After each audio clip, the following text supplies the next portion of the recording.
아멘. 아멘. 예, 여러분, 저기 성탄절만큼이나 부활절이 굉장히 중요합니다. 왜냐하면 진짜 신앙은 부활로 시작되는 거예요. 예수 믿는 사람들은 예수를 믿었다 할 때 제대로 믿고 제자로서의 삶을 살아가는 사람들은 다 부활의 주님을 만난 사람들이고요. 그리고 성경에 보면은 부활 이전에 예수님의 제자들 믿는 사람과 부활하신 예수님을 만난 사람들과 달라요. 그리고 부활하신 사람들을 대상으로 성령이 부어지셨지, 부활을 경험하지 않은 사람들에게는 성령에 대한 그 역사도 일어나지 않았어요. 그래서 초대교회 성령의 임함은 부활의 영이신 성령님이 임할 때는 다 예수 그리스도의 부활을 체험했던 사람들이에요. 오늘 여러분, 예수님은 부활의 첫 열매고 우리가 예수님께부터 예수님과 더불어 부활의 다음 열매인 줄로 믿습니다. 이 땅에 살아가는데 육신적으로 살아갈 때 이 부활 신앙이 얼마나 귀중한지 몰라요. 안 그러면 우리가 영적으로 승리할 수가 없어요. 우리가 부활했다는 것은 영적 삶을 살기 시작했다고 하는 거라는 것은 틀린 말이 아닙니다. 오늘 여러분과 함께 이런 말씀을 전하고 싶어요. 뭐냐 하면 부활하신 주님이 주신 세 가지 선물이 있습니다. 오늘 본문 말씀 중에서 이제 예수님이 부활하시고 난 뒤에 그 제자들이 다 예수님 죽었다고 생각하고 다 흩어져 있잖아요. 오늘 아침 본문에는 여자들만 예수님 몸에다가 시체에다가 향유를 바르려고 죽은 예수 만나서 그동안 받은 예수님께 주신 은혜도 크고 하니까 예수님이 살았다는 생각은 전혀 안 하고 죽은 예수님 몸에다가 향유를 바르려고 그 사랑이 많은 여자 제자들, 여자 마리아들을 해서 몇 명이 우리 가서 시체에다가 우리가 그동안 돌아가셔서 정신이 없어서 아무것도 못했는데 향유나 바르자, 가서 기름 하고 예수님 만났는데 어떤 예수님 만나러 갔냐면요, 살아있는 예수가 아니라 어떤 예수? 죽은 예수 만나러 갔었는데 죽은 예수를 만났습니까? 살아 계신 예수님 만났습니까? 당장은 안 만나고 예수님이 안 계시고 무덤이 어떻게 됐어요? 비어 있어요. 여러분, 무덤이 딱 비어 있을 때 안 그래도 예수님 죽어서 속상한데 예수님 뭐마저도 없어요. 시체도 도둑맞았어요. 여러분 어떻게 됐어요? 세월호나 어떤 기차 사고나 어떤 비행기 사고에서도 다 정말 괴로운 게 뭔지 아세요? 다 죽었어도 다 시체가 걷어오면은 그냥 마음 정리가 돼요. 그런데 그냥 비행기 사고 나는데 그 시체가 날아가 버려가지고 시체를 못 찾으잖아요. 그 사람들은 맨날 또 세월호도잖아요. 바닷가에 앉아서 망연자실하는 거예요. 얼마나 괴롭습니까? 예수님 왔는데 예수님이 안 계신 거예요. 안 그래도 늘 섭섭하면 돌아가실 때 자기에게 베푸신 사랑을 생각하면은 돌아가신 것만 해도 속상한데 시체도 괴롭겠죠. 처음엔 놀랬을 거예요. 그런데 또 한 면에는 시체가 없고 빈 무덤이라는 것들이 돌이켜 생각하면 희망이에요. 희망이에요. 그리고 빈 무덤이니까 어쩌면 어떻게 된 거예요? 예수님 말씀하신 대로 어떻게 된 거예요? 살아계셨어요. 우리가 이 세상 살아가면서 절망적인 일 뒷면에는 이렇게 희망적인 역사가 뒤에 숨어 있는 줄로 믿습니다. 이런 노래 있잖아요. 왜 나만 겪는 고난이냐고, 불평하지 마세요. 고난의 뒤편에 주님이 주신 축복 기억하라는 거예요. 축복을. 빈 무덤은 그냥 죽은 예수를 만나는 사람에게서는 또 다른 슬픔이라고 할 수 있겠지만은, 그러나 조금 있다가 예수님의 거기에 예수님이 아니고 천사들이 다 그 여인들에게 나타나서 하는 소리가, 너희들이 예적의 인자가 죽고 난 뒤에 3일 만에 부활할 것에 대해서 너희들에게 말하지 않았냐라고 이제 누구한테, 이 여자들한테 얘기를 하니까 여자들 중에 마리아가 그걸 기억하는 거예요. 아, 맞다. 아니, 그러니 사람이 참 이런 거 보면서 저 무슨 생각이냐면, 사람이 평상시에 예수님이 내가 죽고 다시 부활하겠다는 얘기들을 몇 차례 했어요. 자주 자주 했는데 다들 소의 뭐처럼 이렇게 사람은 자기 관심이 있는 것은 새겨 듣다가 관심 없는 것들은 미결로 아니면 2차로 넘겨버려요. 그러다가 그 일이 딱 당하면은 전혀 생각이 안 나는 거예요. 죽은 거는 끝난 걸로 생각하는 거예요. 분명히 예수님께서 내가 다시 살아나리라 하는 것을 말씀하셨는데도 불구하고 자기들 스스로가 기억이 안 나니까 천사가 얘기해 주니까 그때서야 기억이 난 거예요. 부활의 신앙은 하나님의 말씀을 기억하는 데서 시작되는 줄 믿습니다. 다시 기억이 한 거예요. 그러니까 이 두 사람이, 아니, 여기 여인들이 그걸 딱 기억하자마자 몸에 막 에너지가 발동하는 겁니다. 부활 신앙이 임한 거예요. 예수님, 맞다! 예수님이 살아난다고 하셨지! 그런데 그 증거가, 어디에 증거가 있어요? 무덤에 무덤이 없는 거예요. 그게 증거죠. 근데 거기다가 천사 둘이 와서 그에게서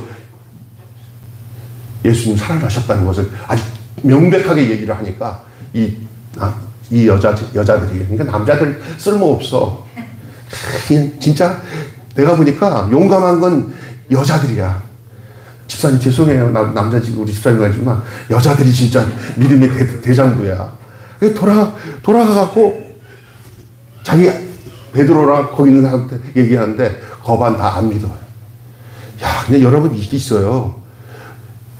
성경은 말씀하고 하나님은 말씀하고 예수님은 말씀하셨는데 그대로 됐는데 놀라 자빠지는 거예요. 내 친구가요, 병자를 위해서 기도하면 병이 낫는다고 했잖아요. 그래서 그냥 믿거니 하고 했는데 그 귀신이 쫓겨나고 그 여자애가 귀신이 벗어나고 건강해졌어요. 그런데 누가 기절을 했냐면 자기가 기절하고 기절했어요. 왜 기절했냐?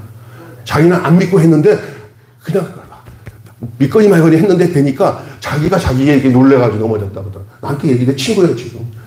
저기서 목회하는 친구인데 나한테 전화 와갖고 내가 그 자매가 내 기도 받고 살아났는데 나는 그걸 못 믿어가지고 기절했대는 거야. 그런 경우가 있어요. 여기 예수님이 그렇게 말씀했는데 믿지 않고 생각 안 하고 있다가 그게 현실로 나타나는 거예요. 우리 주변에 신앙생활 하면서 보면은 여의도 순복음교회나 다 큰 교회를 이루어가는 목사님들 보면요. 정말 상상할 수 없는 하나님의 기억들이 증거로 나타나면서 믿음이 가지고 여러분들도 또 마찬가지예요. 절망 가운데 소망이 숨어 있습니다. 예. 망하지 않았더라면 예수 못 만날 사람 많습니다. 아멘. 예, 우리 아버지가 예수 믿게 될 때 우리 엄마가 그러잖아요. 진짜 그렇게 가난하게 된 적이 없어요. 그 완전히 철거민촌에 그 냄새나는 집에 들어가 살았어요. 좀 잘 살다가. 진짜, 아이고, 정말 끔찍해. 어렸을 때니까 지금 그냥 추억으로 넘어가지만 요즘 같았으면 진짜 못 살았을 거야, 아마. 그런데 어리니까 엄마가 있으면 되니까. 그런데 지금 생각하니까 끔찍한 일들이었어요. 생각해보니까. 그런데 어머니가 늘 하는 말이 아버지 산 대가가 그거라는 거예요. 아버지가 예수 믿게 된 대가가 그 부유한 재산들이 싹 빠지고 아버지 구원받았으니 그보다 더 좋은 게 어딨냐. 아깝지도 않다. 아멘. 여러분이 지금 예수 믿고 구원받았다면 여러분이 예수 믿는 과정 속에서 다 없어진 것들에 대해서 너무 허탈하게 하지 마십시오. 가장 귀한 것을 얻은 대가가 예수님이 30억짜리예요.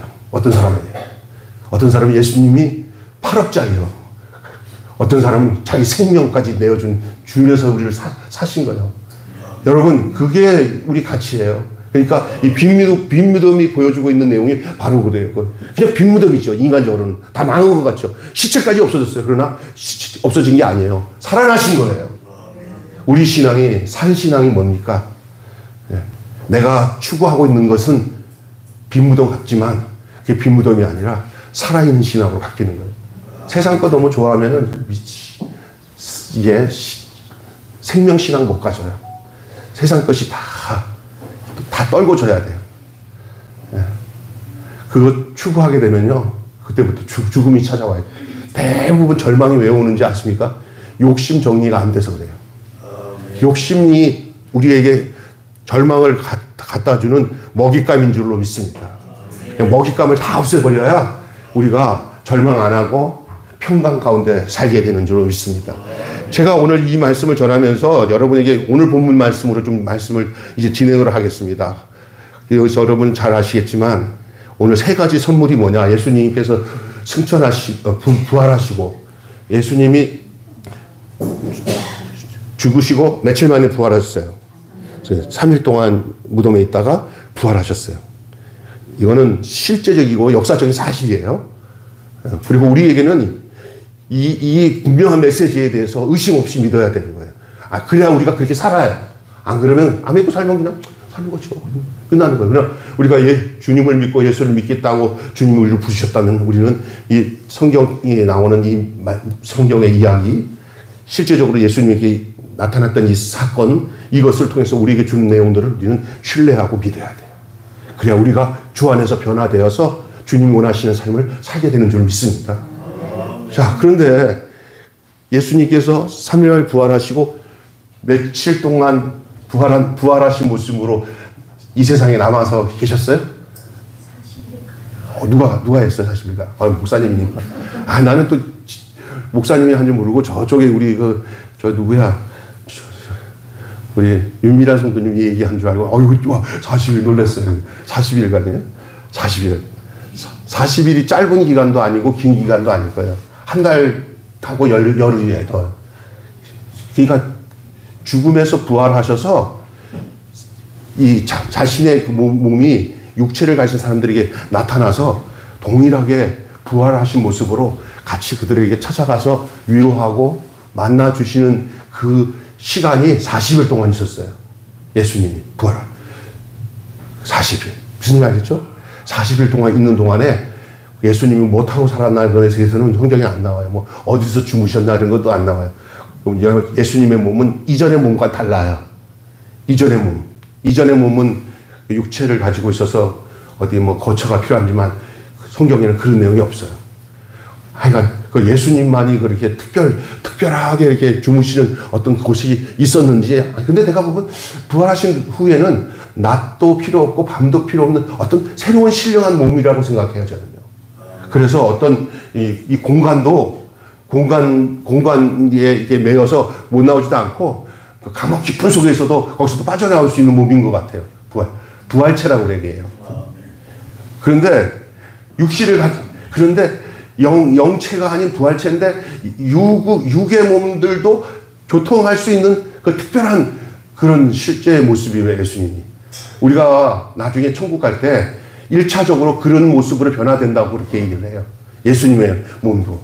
그리고 죄송하지만 나이가 80, 90 되신 분들은 나 그때 변화되면 나 그대로 변화돼갖고 올라가나 그러는데 제가 가르쳐 줄게요. 가장 예뻤던 33살 미만으로 변화될 줄로 믿습니다. 내가 봐도 내가 잘생겼어 하는 그 모습. 이뻐, 그 모습. 왜냐면 이렇게 늙은 꼬부랑 할머니처럼 해가지고 부활해봐요. 하나님도 부담스러울 것 같아. 그죠? 그래서, 그렇게. 근데 좀 그런 거는 이제 제가 그냥 우스개로 얘기하는 거지만, 신령한 몸으로 부활체로 변화되는데, 40일 동안 예수님이 이렇게 몇 번 만나느냐면요. 성경에는 몇 번 자기가 부활하신 예수님이 꼭 나타나서 내가 부활한 것을 증거해주는 내용들이 있는데, 그게 11번이에요. 베드로에게도 나타났고, 도마에게도 나타나고, 뭐 이런 게 나오잖아요. 도마 같은 경우는 때마침 자기는 없었을 때 왔으니까 다 만났다 그러는데, 나는 진짜 못 믿어. 내가 옆구리에다가 손 넣어보고, 만져보고 다 해봐야 난 믿어. 근데 예수님이 그냥 버리지 않으시고, 도마에게 나타나서, 도마야, 네가 그렇게 말했으니 내 손을 봐라. 그래서 보여주고, 베드로에게는 꼭요! 하고 3번 부인했잖아요. 그래갖고 늘 그 슬픔에, 그 딜레마에 빠져있는 그 베드로를 다시 일으켜 세우려면은 예수님이 특별하게 좀 만나야겠다 생각해서 예수님이 그 고기 잡는 데 가서 베드로를 만나가지고 베드로에게 3번 물어봤잖아요. 네가 나를 사랑하느냐? 네가 나를 사랑하느냐? 내가 주를 사랑합니다. 이렇게 해갖고 그렇게 만난 거. 또 엠마오로 가는 제자들 있잖아요. 엠마오로 가는 제자들이 실망해가지고 이제는 가려고 하는데 예수님이 뭐예요? 그 길가에 같이 가다가 성경을 틀어주니까 그들이 눈이 밝아져갖고 예수님을 알아봤잖아요. 그랬더니, 야, 다시 돌아가자. 하고 다시 회복하고 돌아가는 거잖아요. 부활하신 예수님을 만난 사람들은 영적으로 회복되고 인생이 바뀌어지는 줄 믿습니다. 소망 없는 자가 소망을 갖게 됩니다. 부활하신 주님을 만나면. 똑같은 사건 앞에서 보는 눈이 달라지고 삶의 내용이 달라져요. 예, 부활하신 예수를 만난 사람은 우울증 사라집니다. 부활하신 예수님을 만난 사람은 인생을 보는 가치관이나 생각들이 망할 구석으로 생각 안 하고 어두운 생각은 전혀 안 합니다. 광명한 주님의 빛이 그 인생을 비춰서 어떤 일이든지 주님과 함께 살면은 승리하는 삶을 살 것을 소망하고 살게 되는 줄로 믿습니다. 그의 능력이 아닙니다. 부활하신 주님을 만난 증거가 그렇다는 거예요. 할렐루야. 근데 오늘 본문도 그런 내용이에요. 오늘 본문도 부활하신 예수님이 이제 나타나는 광경인데 오늘 단체로 나타나는 거예요. 단체로 모였을 때, 단체가 모였을 때 숨어서, 오늘 성경 보니까 숨어서 저들이 벌벌벌 떨고 있어요. 예? 여기 19절 한번 더 읽을게요. 이날 후 안식 후 첫날 저녁 때, 예? 제자들이 유대인들을 두려워하여, 이제 너희들도 예수 죽였으니까 예수를 따라다녔던 잔당들 소탕하겠다고 나서니까 이것들이 이제 잡히면 죽는다는 두려움 속에 있는 거예요. 그래서 한 곳에 숨어가지고 이제 벌벌 떨고 있는 거예요. 두려워하고 있어요. 그런데 문을 꽉꽉 닫은 거죠. 그래서 누구나 요 소리 나면 이럴까봐 다들 기를 속이고. 여러분 옛날에 빚을 많이 졌을 때 전화 소리가 거의 따라랑 똑같잖아요. 옛날에 그 시간대 되면 빚 갚으라고 우리 엄마한테 전화 오던 집이 있었어요. 하여간 뭐 때문에 빚을 졌는지 모르지만 영옥이 엄마야 이름이. 전화 오면요 엄마가 그냥 갑자기 가슴이 벌렁벌렁 힘들어져요. 그래서 내가 엄마 내가 전화 받을까? 없다 그럴까? 그러면 놔둬라.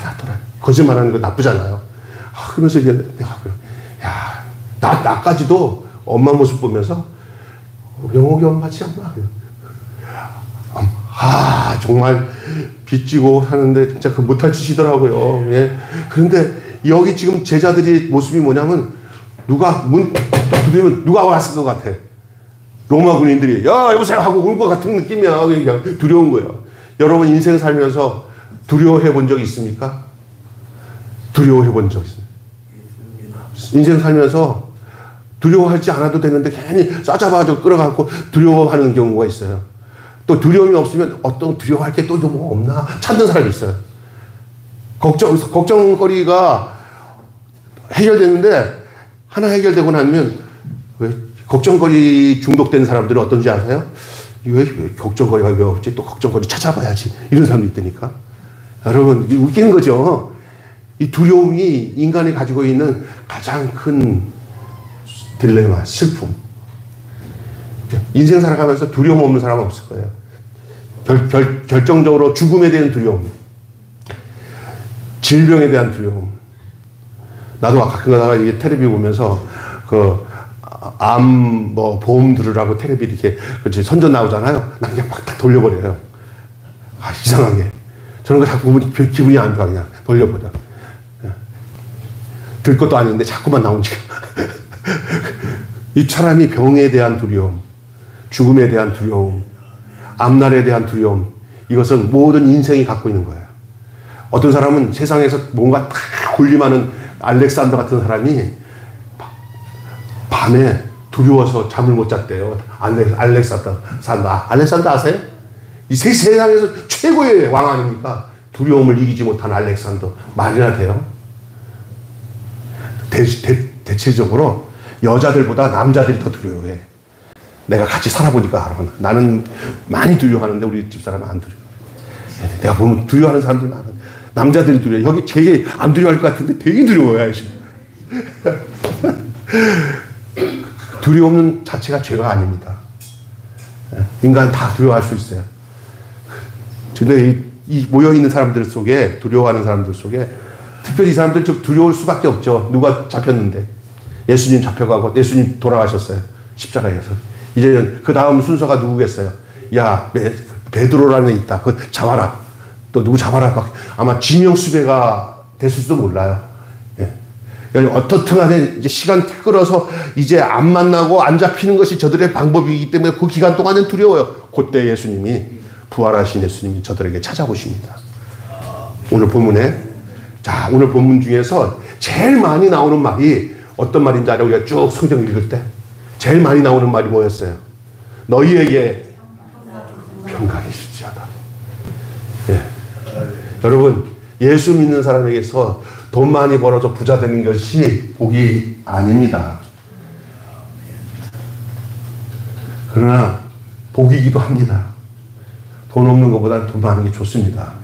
그런데 돈 많은 것이 복이라고 생각하고 거기에 딱 집착해버리면 그게 복이 아니라 독입니다.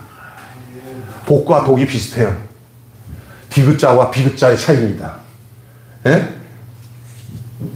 중요한 건 예수님께서 탁 오시자마자, 부활하신 예수님이 오자마자 먼저 준 선물이 뭔지 아세요? 여러분이 부활하신 주님을 오늘 이 시간에, 여러분 지금 눈으로 보이지 않지만 예수 그리스도는 어제나 오늘이나 영원토록 동일하시고 지금은 영으로 계셔서, 성령으로 우리한테 오셔서 예수님이 직접 이들에게 부활체로 오셔가지고 하신 말씀이, 오늘 김병수 목사가 여러분에게 그냥 증거할 때 예수님이 지난 말이랑 동일하다 믿고 아멘 하면, 여기 제자들에게 임했던 그 복이 여러분에게 임할 것을 믿으시면서 아멘 하시고 받아들이시기 바랍니다. 여러분에게 평강이 있을지어다. 이 땅에서 제일 큰 축복이 평강이에요. 예, 학고방에 살아도 편안하게 사는 사람들이, 유명한 여러분 이름 되면 아는 사람인데, 이분이 우리나라에서 큰 기업체를 가지고 있는 분이에요. 한때 망해가지고 그 당시에 40몇억의 돈이 다 나갔을 때, 그 당시 40억은 엄청난 돈이에요. 지금 몇 조까지 들어갈 돈이에요, 옛날에. 그런데 이분이 너무너무 괴로워가지고 저기 이천동에 그 아스팔트 이렇게 껍데기를 덮어가지고 있는 그 철거미촌들이 있었어요. 이천동에. 지나가는데 자살하려고, 그쪽에 한강 땅에 가서 자살하려고 돈을 다 날렸는데, 망해도, 그런 사람들은 망해도 매덕은 남아있어. 그래도 망해도 너무 많이 망했으니까 재산의 한 98% 정도가 망했어도 2%만 남았어도 그 사람들은 잘 사는 사람들도 불구하고 뭐만 보여? 망한 것밖에 안 보여. 남은 거를 생각 안 해요. 그래갖고 가다가 진짜 이게 길바닥인지 집인지 몰라. 보니까 요 밑으로 빛이 올라오는데 보니까 이렇게 언덕처럼 이렇게 그 아스팔트 같은 게 쓱 덮여있니까 잘못해서 지붕이야, 지붕. 이렇게 보니까 한 요 정도 뜬 사이에 이렇게 위에 구멍이 있는데 보니까 빛이 보니까 그 밑에서 사람들이 사는 거야. 그 밑에서. 애들이랑 엄마랑 앉아가지고 떨면하는데 보니까 누추하게 옷을 입은 한 가정이 한 4식구가 딸 하나에다가 아들 하나, 엄마 이렇게 사는데 보니까 이렇게 거기서 사는, 아주 누추하게 사는데 찬송 소리가 들리더래요. 예수 사랑하신 아들이 같이 있다가 호호호 하고 웃고 막 그러면서 또 찬양 부르고 그런 게 들리는데 너무 행복해 보이더래요. 자세히 보니까. 근데 자기가 생각하니까 나중에 옛날에 어렸을 때 엄마가 자기 데리고 다니면서 교회 다녔을 때 생각이 탁 나더래요. 그러더니, 왜냐면 하루 연기하고 일단 교회나 갔다가 죽자 하고 토요일이었는데 주일날 가까운 교회, 크지 않은 작은 교회 가서 예배를 한번 드리겠다고 갔어요. 할렐루야. 예배 드리는 데서 하나님의 은혜가 임하고 살 소망을 얻게 된 거예요. 그날이 부활절이었어요.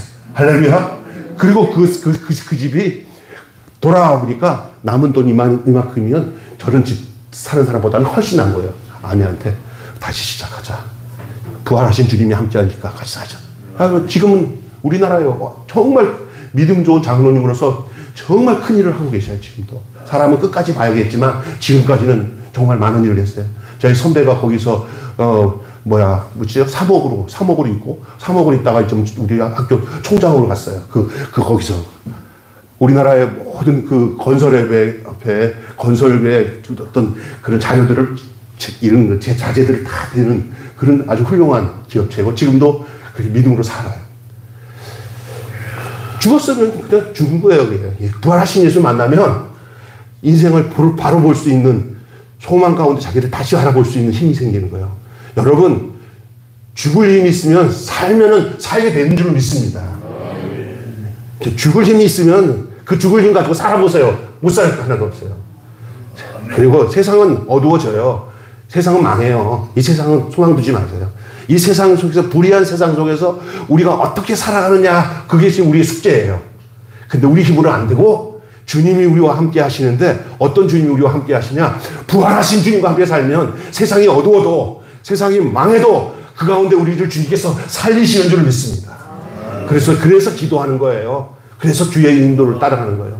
그래서 부정적인 말하는 사람들의 귀를 기울이지 말고, 안 된다 하는 사람은 안 되니까, 주 안에서 여러분 희망을 가지고 살 수 있는 것은 우리 힘은 안 돼요. 부활하신 주님 오면은 그냥 세상 살만하게 힘을 하나님이 주시는 것이죠. 아멘. 따라서 합시다. 주님이 주시는, 부활하신 주님 주시는 첫 번째 선물이 뭐예요? 평강이요. 제 이름이 두 개인데, 제가 선교단체나 제가 그냥 우리 결혼할 때도 우리 집사람이랑 결혼해도 제 이름이 김평강입니다. 내가 왜 평강이냐? 초록, 이 평강이 좋기 때문에. 평강이에요, 평강. 예수 믿는 사람의 표체가 뭔지 알아요? 평강입니다. 평강 없는 사람은 예수 안 믿는 사람이에요. 예수님이 왜 오셨어요? 평강 주시기 위해서. 여러분이 평안하시기 바랍니다. 우리가 살아갈 때 안녕하세요 하가 안녕이 평강이에요. 예? 진지하셨어요. 바뀌어서 그건 좀 이상한데, 진짜 우리 인사는 안녕하세요. 밤새? 여러분, 내가 밤새하고 여러분 안녕하세요 해야 되는 거예요. 밤새? 안녕하세요. 누가 안녕 그랬어요. 밤새? 안녕하세요. 이건 뭐냐? 샬롬이에요. 샬롬은 죽을 놈이 아니라 샬롬이라는 거예요. 아멘. 이게 진짜 좋은 거예요. 예수님의 또 다른 표제가 평강이에요. 너희에게 뭐가 있을지어다? 근데 내가 주는 평안이 아니라, 세상에 주는 평안이 아니라 누가 주는 평안? 세상에 주는 평안이 있어요. 찰나적인 거예요. 어느 순간 내가 막 고민하는 것들 채워지니까, 아이고 숨 돌리겠다. 숨 돌린 것 좋아할 거 하나도 없어요. 또 어려워져요, 인생은. 그러나 예수님이 주는 이 평강은 어떤지 알아요? 숨을 돌릴 수 없을 만큼 계속 어려움이 왔어도 그 평강은 영구적인 거예요. 그 평강 때문에 또 다른 어려움이 와도 이겨내고 견딜 수 있는 힘이 오는 그 평강이에요. 환경이 변한다고 해서 신앙이 흔들리지 않는 평강이에요. 아멘? 그냥 조금만 바뀌면 뒤죽뒤죽 하면서 근심 걱정하지 마시고 그냥 꿋꿋이 기다려야 돼요. 인내하는 거예요. 이거 가야 되는 거예요. 이 구원의 완성은 꿋꿋이 익어가는 사람들 거예요. 다음 열매가 되려면 익어가야 돼요. 여러분, 늙은 사람들한테 당신은 늙은 게 아니라 뭐 하는 거예요? 익어가는 거예요. 저는 잘 익어가고 있습니다. 여러분도 잘 부활의 열매로 잘 익어가서 마지막 날 부활의 열매를 딱 따실 때, 구원의 완성의 그날 주님이 딱 따실 때, 자, 수고했다. 내 아들 예수랑 똑같구만 하고 그 열매를 따는 역사가 있기를 주님을 축원합니다. 아멘. 두 번째로는요, 재밌는 건데 오늘 본문에도 나오는 내용인데 파송이에요. 사명. 예수님이 주신 부활의 열매는 평강. 두 번째는 뭐예요? 파송인데, 파송이라는 말보다 더 중요한 건 사명이에요. 제자가 사도가 되는 역사가 일어나는 거예요. 사도는 뭐냐? 보냄을 받은 사람이 사도라는 거예요. 따라서 합시다. 사도는 보냄을 받은 사람이다. 그러니까 제자만 돼갖고 막 양육받고 훈련받는 거로 끝나면 안 돼요. 여러분은 보냄을 받은 사람으로서 살아야 돼요. 그것이 예수님의 선물인데, 여러분은 우리가 교회에서 예배드리고 난 뒤에 일주일간 어디로 가는 거예요? 여러분의 가정과 여러분의 직장으로 뭐를 받은 거예요? 보냄을 받은 거예요. 여러분이 다시 얘기합니다. 교회에 있다가 집으로 가면 아이고 집으로 돌아온 내가 되는 게 아니라, 집에서 사역을 하다가 이 교회로 아이고 이제 교회로 돌아온 내가 돼야 돼. 여러분의 주거지가 집이나 여러분의 직장이나 여러분의 친구들 관계나 직장이나 이런 데서가 여러분의 사역의 현장이지 여러분의 쉼터가 아니에요. 여러분이 진정으로 주님 앞에 공급받고 은혜 받고 이제 여기 땅하고 나갈 곳이에요. 충전소. 다시 충전도 받고 그리고 더 있고 싶고 더 머물러서 여기서 다 있다가 가야 내가 싸움터에서 승리하지 하고 머물 곳이 교회인 줄로 믿습니다. 근데 그냥 교회는 그냥 어쩌다가 교회가 꼭 싸움터처럼 억지로 교회 나갔다가 앉았다가 딱 있다가 목사님 빨리 끝내야 되는데 하고 가버리는 사람은 제자도 아니고 사도도 아니고 부활의 영을 받지 않은 사람이에요. 오늘 오후에 시간 한번 보겠어요. 정말이에요. 여러분, 교회가 집이 돼야 돼요. 내 아버지 집. 다윗이 얘기했잖아요. 여호와의 집에 영원히 살겠다. 이게 거쳐요. 그리고 여러분의 가정, 직장, 남편 이거 다 여러분의 사역 대상자들이에요. 사역지고. 안 그래요? 우리 정 집사님? 근데 우리는 어때요? 또 거꾸로 살잖아요. 아니에요. 제자에서 사도 보내심을 받은 거예요.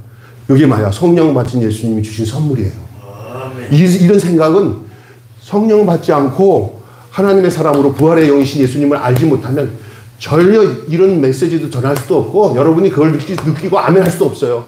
빨리 후다닥 집으로 갈 생각밖에 없죠. 그러면 여러분 아이고 내가 부활의 주님이 제대로 안 맞아 마귀가 날 이상한 습관으로 만들었네 라고 생각하고 정돈을 하셔야 돼요.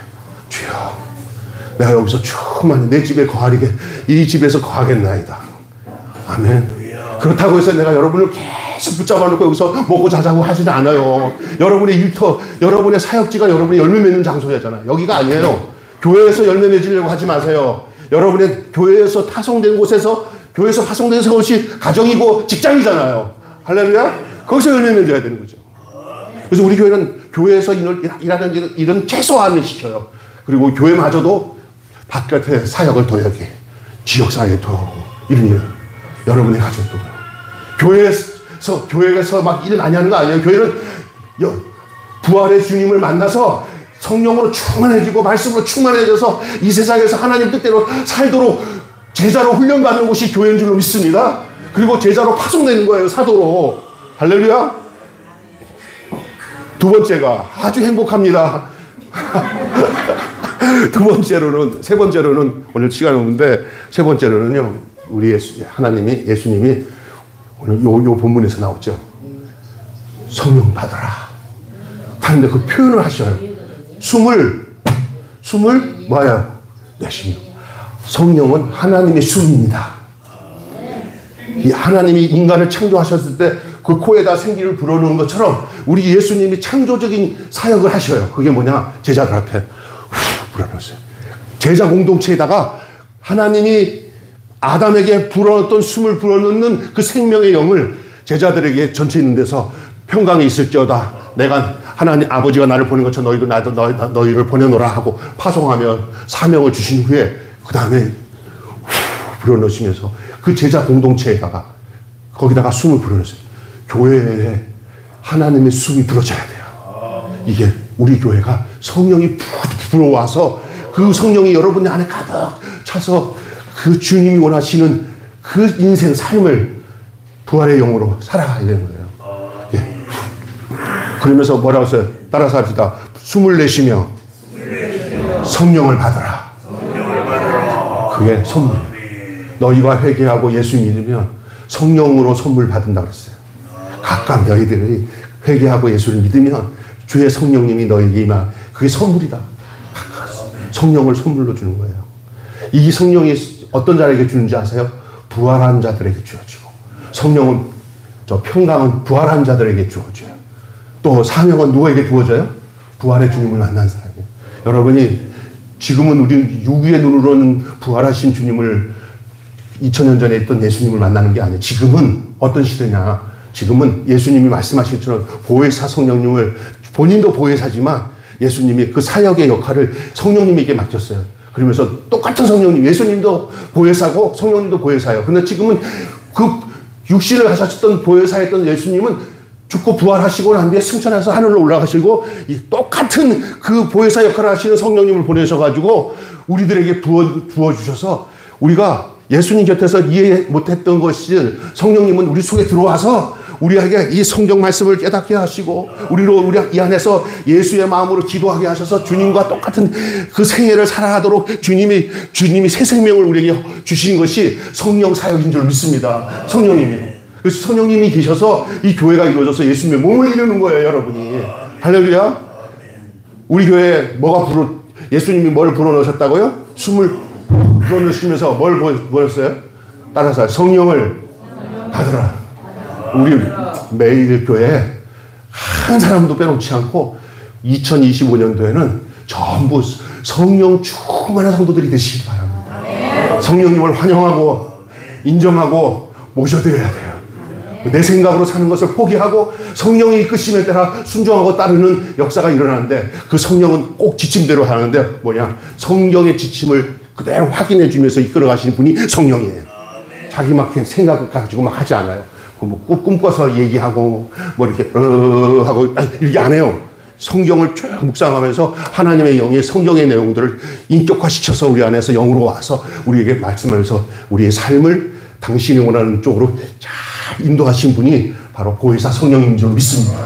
성령이 스승되셔서 진리를 가르치시니 그 말씀 한 절 한 절이 내 맘에 교훈되도다. 내 평생의 소원 대속해 주신 사랑을 간절히 알기 원하네. 1분 안에 끝내겠습니다. 부활하신 주님은 제자들에게 평강 주시고, 아멘 하세요. 제자들에게 평강 주시고, 제자들에게 사명 주시고, 제자들에게 성령을 불어넣어 주셨습니다. 부활하신 주님은 찾아오시면 회복을 하게 하시고 역사를 일으키시고 생명의 현상이 발생하게 만듭니다. 교회의 중요한 것은 교회가 뭘 많이 하는 것보다 모여진 성도 한 사람 한 사람이 생명이 살아나야 돼요. 부활 생명이 살아나야 돼요. 예수를 만나야 되는 거예요. 나는 부활이요 생명이요. 예수를 만나면 부활이 생기고 생명이 생깁니다. 예수 부활, 누구 부활? 내 부활. 넘어지지 않습니다. 죽음이 와도 두려워하지 않습니다. 그리고 주님이 다 책임지실 것을 확실히 믿습니다. 아멘. 부활하신 주님의 그 임재를 경험하고 주님이 주시는 귀한 선물을 받아 이 생명, 부활 생명을 널리 나누어주는 여러분 되시기를 주님의 이름으로 축원합니다. 한마디로 이거 전해야겠어요. 정리하겠습니다. 전체 주제를 말씀드릴게요. 부활하신 주님의 임재는 제자들에게 생명과 회복의 역사를 일으켰습니다. 그리스도께서 주신 평강, 그리스도께서 주신 사명, 파송이죠. 그리스도께서 주신 성령의 선물은 침체에 빠져있는 제자들에게 그의 심령과 믿음을 회복시켜 주셨습니다. 그때 그렇게 하셨던 우리 주님의 역사가 오늘도 그런 침체 가운데 있는 요즘에 사실 교회마다 다 침체에 빠져가지고 목사 자신이 침체에 빠져서 그냥 힘들어하는 거예요. 어젠가 우리 교회 처음에 같이 활동하시던 이인찬 집사가 무슨 일인지 여기 왔다가 목사님 여기 지나가다가 전화했어요. 와서 얘기하면서 우리 교회 좀 되어지는 걸 보면서 목사님 요즘에 제가 보는데 교회마다 되는 게 없고 다 마음가지고 힘들어하고 코로나 때문에 자기가 보는 게 많잖아요. 이게. 근데 목사님 교회는 교인이 많이 모이고 저거가 아니라 교회 안에 생명의 활동력이 보이는 거예요. 우리 교회는. 우리 저 심옥란 집사님은 완전 전도사 이상이에요. 그냥 월요일부터 금요일까지 이 동네 다 돌아다니면서 봉사하고 이 동네 여기다 다 우리 봉사자들 모아가지고 다 활동을 해요. 이거 있잖아요. 교회가 하는 일이 아닌 것 같은데 우리 교인들이 움직이면 다 교회인이에요. 아멘? 그리고 그 영향력을 주는 거예요. 작지만은 제가 돌아다녀 보면은 작지만은 교회 안에 주님이 주시는 이제 교만해지만 않으면 하나님이 축복하셔요. 교만은 안 하는데 이게 무슨 일입니까? 참 감지덕지합니다. 그냥 주님 감사합니다. 이래야 돼. 이런데 조금만 해놓고도 우리는 잘났어. 그러면 끝나는 거예요. 그걸 겸손해야 돼요. 믿습니까? 나는 생각해봐도 정말 감지덕지한 거예요. 좋은 성도들, 좋은 목사님들 만나서. 특별히 여러분도 알잖아요. 제가 지금 이렇게 바리바리 못한데 우리 집사람도 늘 하는 얘기가 박남수 목사님 못 만났으면 같이 사역하겠어요. 우리 집사님도 그 얘기를 해요.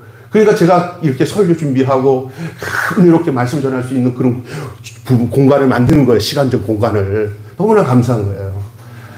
요즘에 조금 많이 공간을 가져서 기도도 조금 더 하고 하니까 내 스스로도 이게 또 기도꾼도 보내줬어요. 할렐루야 아멘 하면 기도꾼도 보내줬어요.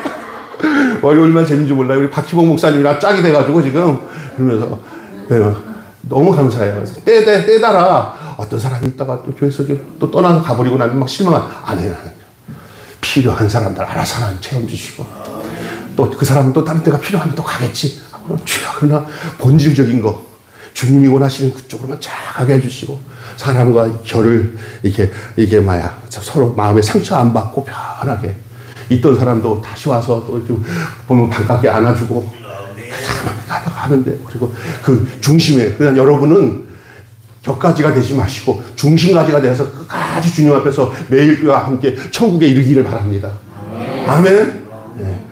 내가 보니까 목회 한 30년 가까이 하니까 이렇게 중심으로 딱 가는 사람이 있는 밤에 이렇게 떨어지는 사람들이 있어요. 다 그들도 어디 가서 또 하나님의 일을 하지만 그러나 늘 소원은 중심으로 우리 교회는 그게 없어요. 여러분도 알겠지만 뭐라고 그러죠? 그가 주인 노릇하는 게 뭐라고 그러죠?